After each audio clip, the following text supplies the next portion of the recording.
Hello and welcome to World News here on TVP World. I'm your host, Diana Skaya. A Polish soldier was injured last night during an attempt to stop an illegal crossing at the border with Belarus. The incident happened as part of Operation Safe Podlasie. According to military authorities, the incident occurred on August 25 at approximately 8 p.m. near the town of Cheremcha. A soldier from the Podlasie task force was hurt while preventing a group of aggressive migrants from crossing the border illegally. During the use of direct coercive measures, he sustained an injury to his left arm. First aid was provided on site, and the soldier was quickly transported to a hospital in Białystok for specialized treatment. Now, his condition is stable. There is no threat to his life. The military police are investigating the circumstances of the incident. For nearly 4 years now, Poland has been grappling with pressure on its eastern border with Belarus. Self-proclaimed President Alexander Lukashenko has been using migrants from the Middle East and Africa to destabilize Poland and the European Union. Now, the Polish border guard is again reporting an increase in the number of migrants trying to force their way in. Natalia Komarov reports.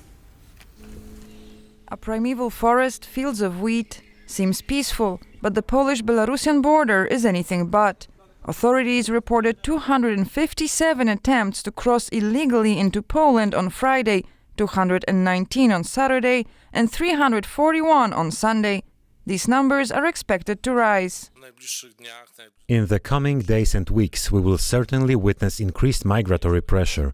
The fall period is approaching, which has always favored greater intensity of illegal migration attempts orchestrated by Russian and Belarusian state security.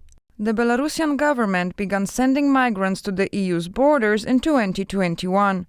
On Sunday, The Insider, an exiled Russian media outlet which has been banned by the Kremlin, published what the site says is an anonymous confession from a Belarusian border guard.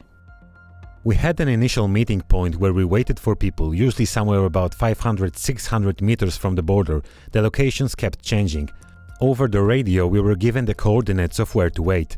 Most often, small UAZ vehicles arrived, but sometimes it was entire buses. We loaded them into our vehicle, drove them to the border strip and pointed the way with gestures, saying a few words like Europe, Germany, Merkel. None of us really knew English, and most of them didn't either.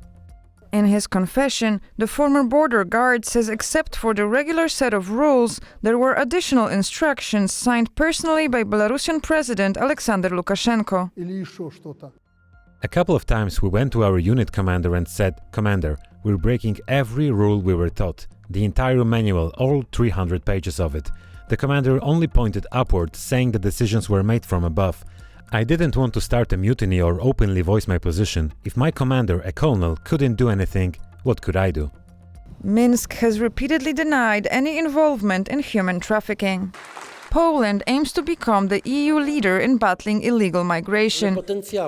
New legislation, which makes it significantly harder for people from outside the Schengen zone to obtain a Polish visa and find employment, was implemented in June of this year, and the government is already working on further legal measures.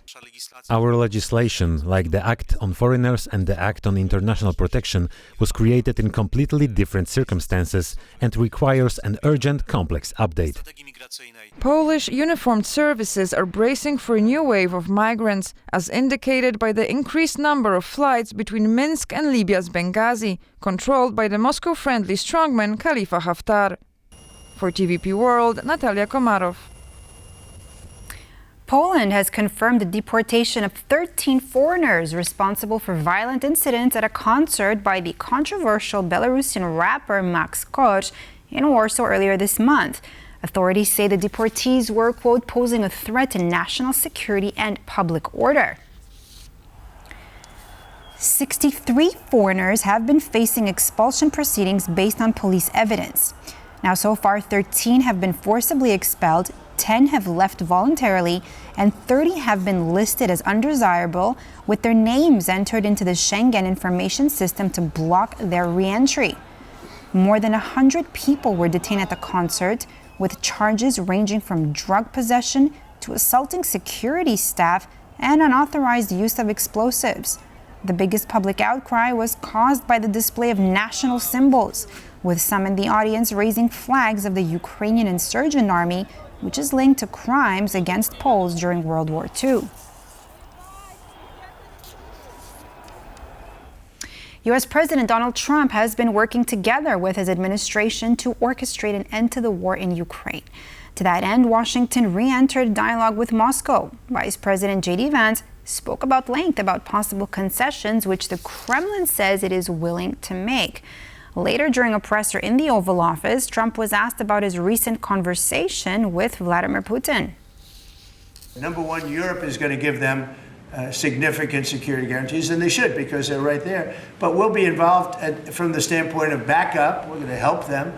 And I think if we get a deal, and I think we will, but if we get a deal, you're not going to, I don't believe you're going to have much of a problem. But we'll back it up, because I want to stop seeing people being killed. I think the Russians have made significant concessions to President Trump for the first time in 3.5 years of this conflict.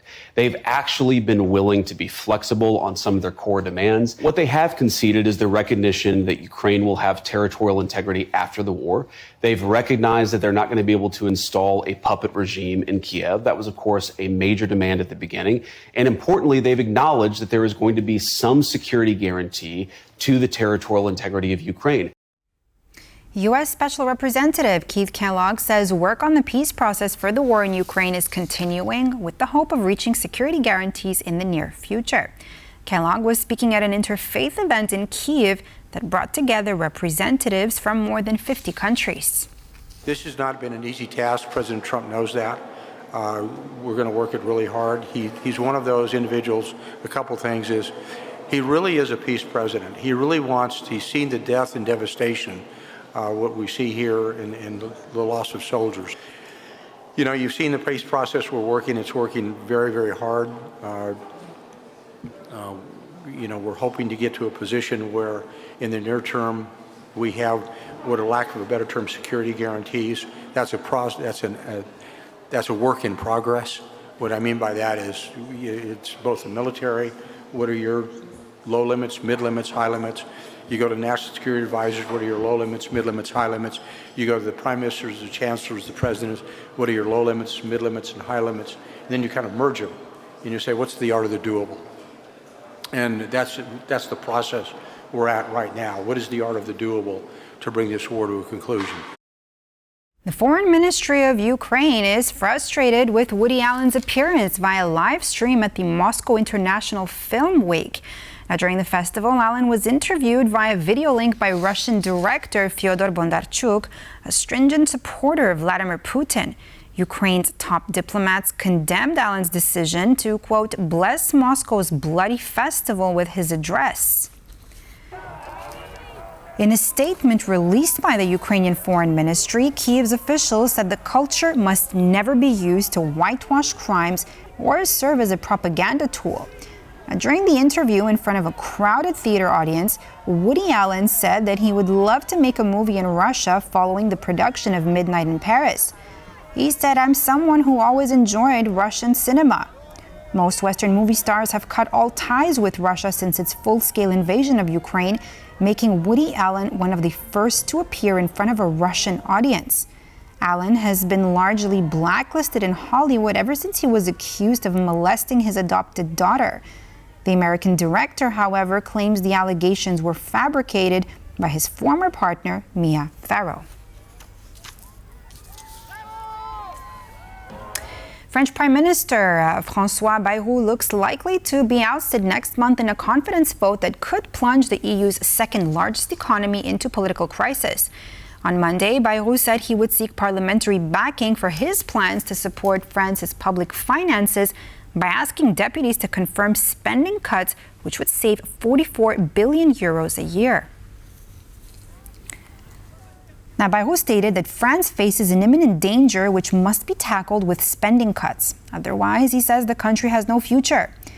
The French Prime Minister added that parliamentary vote would focus on whether MPs agree with the gravity of the situation and finding a path to fix it. Early reactions suggest that Bayrou could lose the gamble, as the leader of the national rally, Jordan Bardella, said his party would never vote in favor of Bayrou's government, going on to say that with this move, the French Prime Minister essentially announced the end of his government. Other French opposition leaders shared Bardella's view and said that if the government falls, they would demand its dissolution and new elections. Nazi parties should not have a place in Germany, said European Parliament Vice President Katharina Barley in an exclusive interview with TVP World. Barley added that the German far-right AfD party is promoting similar narratives. I am not going to elaborate on what will happen when AfD takes over, because we do everything to prevent them from doing that. And I think it is in the interest of all Europeans to do that. I mean, Germany is the country from which both world wars we started both world wars. Nazi parties don't have a place in Germany, should not have. So, and as we see the AfD following up in a lot of senses to this ideology, also in the narratives, I think it should be in the interest of every other member state of the European Union that we fight them. The most precious and ancient skeletal remains of humankind's earliest ancestors are being displayed for the first time in Europe.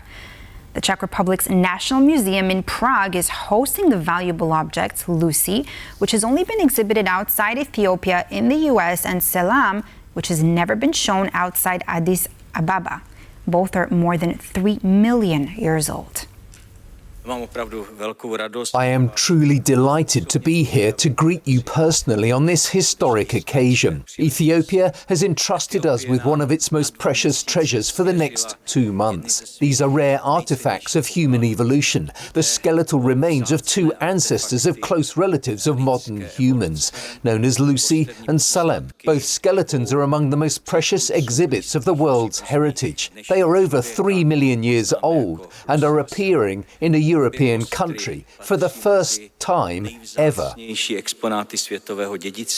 What makes this exhibition truly historic is Lucy and Selam, members of Australopithecus afarensis family, are being displayed together. And that is for the very first time ever, outside of Ethiopia, of course. I believe the Czech Republic is proud to be the center of this milestone, especially their extraordinary significance and also the unwavering commitment of Ethiopians to preserving our heritage. No matter how you look at the evidence for this, our roots, every single one of us in this room, no matter the color of our skin, the shape of our eyes, the texture of our hair, are African. That we all share a common ancestry. We are united by our past. And I think this is a tremendously important reminder for humanity today. Romanian Florina Dodu has gathered 1,000 porcelain dolls from around the world, representing ladies from high societies, princesses, brides, and even babies. Now, her collection is anything but cheap, as some dolls are considered very rare and are valued at over 1,000 euros each. Florina dreams of one day opening a museum where her dolls can be admired by many. My passion started with this doll I found at a market in Timișoara and drew my attention. As you can see, her outfit is wonderful. I took her home. This doll is from a limited edition. I am the only one from Romania who owns this doll. The clothes were produced manually. Eyes and lip makeup were painted on. I have a lot of them. There is Lady Diana, Prince William and Kate. Here I have a collection of brides, The Four Seasons by Titus Temescu, a Romanian creator.